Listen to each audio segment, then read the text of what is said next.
Opinion. Are these young Republicans the future? If so, the party's in trouble.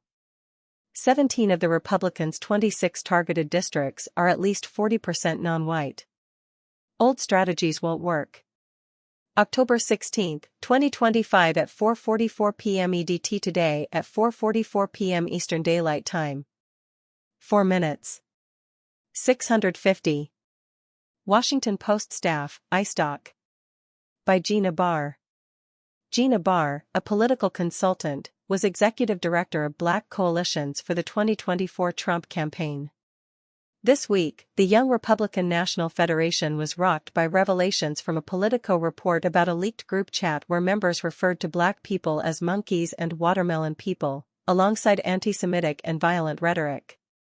The backlash was swift. Both Republicans and Democrats demanded the resignation of everyone involved. The best of the Post's opinions and commentary, in your inbox every morning.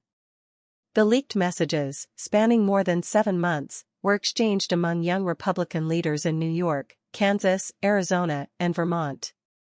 Since the report's publication, several participants have been fired from their jobs or resigned from leadership positions. What's alarming isn't just the racism and hatred on display. It's that these individuals are supposed to represent the future of the Republican Party. Their bigotry doesn't just stain their reputations, it blinds them and their ilk to the reality of the political terrain ahead. Follow Trump's second term. Follow. In The Art of War, Sun Tzu wrote that no general wins without understanding the terrain.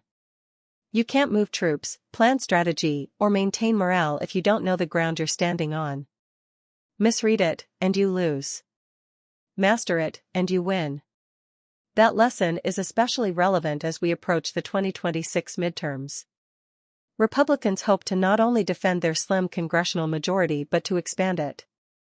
Democrats, desperate to stall President Donald Trump's agenda, are fighting to reclaim both chambers. The side that best understands the terrain will prevail. That terrain is America's suburbs. And the pathway to victory runs directly through voters of color. The demographics tell the story. Of the 26 congressional districts targeted by the National Republican Congressional Committee, 17 are in areas where at least 40% of residents are people of color, according to the 2020 census. 4 of Texas's 5 newly drawn seats are majority-minority. Those numbers aren't just statistics, they are the future knocking on the GOP's door. For decades, the Republican playbook was simple: dominate rural areas and the suburbs while minimizing losses in the cities. But the suburbs have shifted. Counties that once formed the GOP's bedrock are now turning purple. In 1990, only 2 in 10 suburb residents were people of color. By 2020, nearly half were. Add in millennials and Gen Z, 45% of 18 to 29-year-olds still live at home, and today's suburbs are younger, more diverse, and far less predictable than before. The terrain has changed. Too many in the party refuse to see it. Yes, Trump made some gains with voters of color in 2024. But those victories don't automatically transfer down the ballot. His appeal is unique, and Republicans can't assume every candidate will replicate it.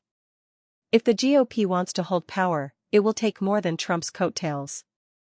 It will require strategy, discipline, and authentic engagement. That's hard to achieve when some of the party's young leaders are busy insulting nearly half the suburban electorate. Understanding how cultural identity shapes thought is a critical and necessary strategy. A 2019 Pew Research survey found that 74% of Black Americans and 52% of Hispanics consider their race or ethnicity central to their identity. Only 15% of white Americans said the same.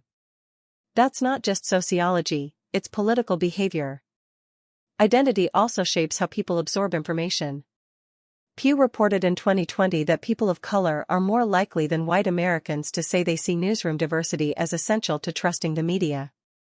In consumer markets, Numerator, a data analytics firm, found that 63% of Americans value diverse representation in advertising, numbers that climb even higher among Black, Hispanic, and Asian American consumers. The implications for campaigns are obvious: old strategies won't cut it. Republicans can't just recycle the same playbook. Candidates will need to rethink not only where they show up but how. That means appearing on podcasts and local media that speak to diverse communities, or spending time in barbershops, churches, and neighborhood restaurants. Authenticity and cultural fluency will matter as much as TV ads and yard signs. And that's why the GOP must root out anyone in its ranks still clinging to the racist relics of the past. The Republican Party made real progress with voters of color in 2024. If it hopes to keep Congress in 2026, it will need to work even harder. Because the terrain has shifted, and in politics, like war, if you don't understand the terrain, you lose. About guest opinion submissions. The Washington Post accepts opinion articles on any topic. We welcome submissions on local, national, and international issues. We publish work that varies in length and format, including multimedia. Submit a guest opinion or read our guide to writing an opinion article. Post Opinions also thrives on lively dialogue. If you have thoughts about this article, or about anything the Post publishes, please submit a letter to the editor.